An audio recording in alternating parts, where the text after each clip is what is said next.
Mesdames, Messieurs, bonjour et bienvenue dans ce 4e épisode. Ceux qui me suivent sur Instagram ou sur Twitch savent que j'aime les animaux. J'ai donc décidé qu'aujourd'hui, on parlera de ceux qui sont en captivité.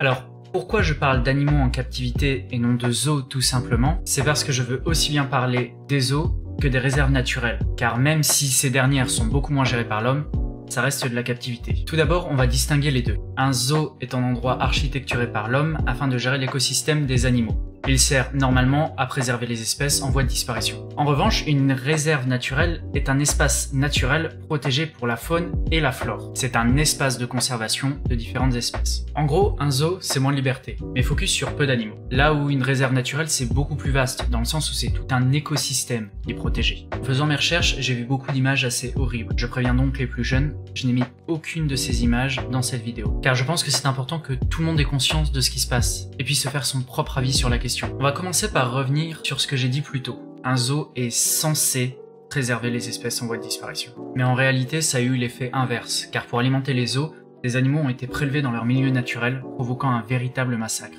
En effet, l'unique manière de capturer un animal vivant, comme le singe, l'éléphant, l'hippopotame ou la girafe, est de tuer les mères ou les chefs de troupeau qui protègent leur progéniture. On estime qu'il faut en moyenne 10 animaux sauvages tués pour un animal visible au zoo. À cela, il faut rajouter le transport des espèces. Que ce soit les longs transports par bateau ou les transports aériens, ils ont tous les deux des taux de mortalité très élevés. Par exemple, entre 1988 et 1991, le taux de mortalité des babouins et des macaques d'Afrique est de 10 à 37%, rien que pour le transport. Il faut savoir que pour beaucoup de zoos, les animaux sont considérés comme une simple valeur marchande.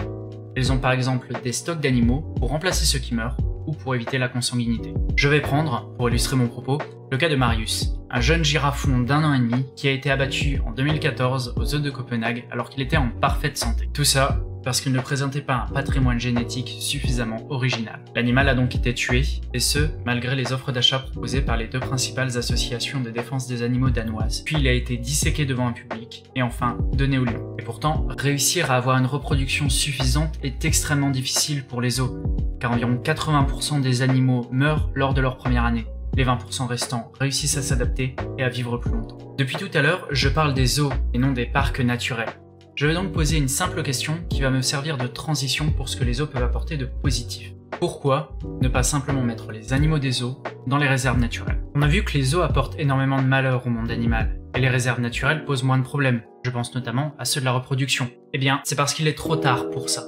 Prenons l'exemple très connu du panda géant, qui ne pourrait pas survivre sans les zoos, car il ne se reproduit que très difficilement, que ce soit en captivité ou dans son milieu naturel. En fait, actuellement, les zoos ont une utilité, qui a été notamment créée par l'excès dont ils ont fait preuve pendant le 19e et le 20e siècle. Maintenant, ils sont là, et certains permettent de conserver et de réintroduire des espèces en voie d'extinction. Fermer les zoos, c'est tuer leurs pensionnaires, car les animaux élevés en captivité ne pourront pas survivre une fois relâchés dans la nature. Alors, oui, les zoos ont pour but de conserver, voire de relancer des espèces en voie d'extinction, comme l'Oryx d'Arabie, qui est un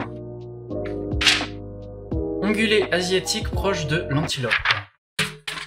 Il a des très grandes cornes. On estime que les derniers individus sauvages ont probablement été tués en 1972.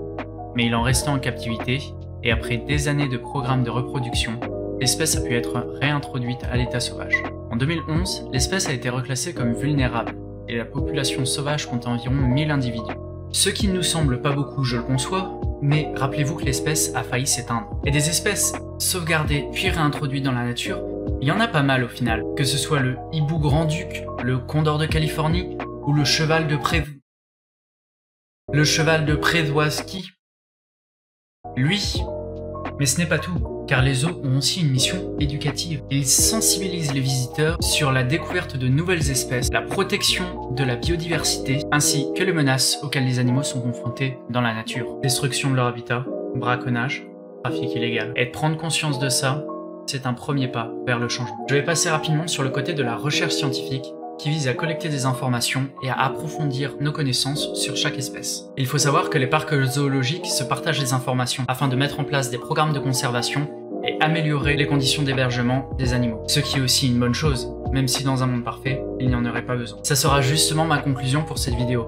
Notre monde n'est pas parfait, et bien souvent, on se retrouve à devoir faire avec ce qu'on a. Les arguments en faveur des animaux en captivité nous montrent que les zoos ont l'envie de bien faire et de préserver la biodiversité. Mais il y a toujours des problèmes éthiques vis-à-vis des conditions de détention des animaux, et du manque de liberté pour tous. Les animaux en captivité ne choisissent pas quand ils mangent ou quand ils se reproduisent.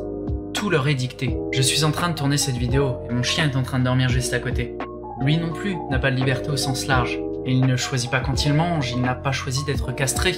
Et pourtant je pense qu'il est heureux avec moi. Et même si le comparatif est bancal, car il ne s'agit pas d'un animal sauvage, l'idée reste la même. On ne peut pas fermer les zoos, mais on peut faire en sorte que leurs pensionnaires aient une belle vie quand même. Sur ce, je vous laisse. J'ai moi-même un zoo à faire tourner. Ne sont-ils pas mignons? Regarde-moi ça.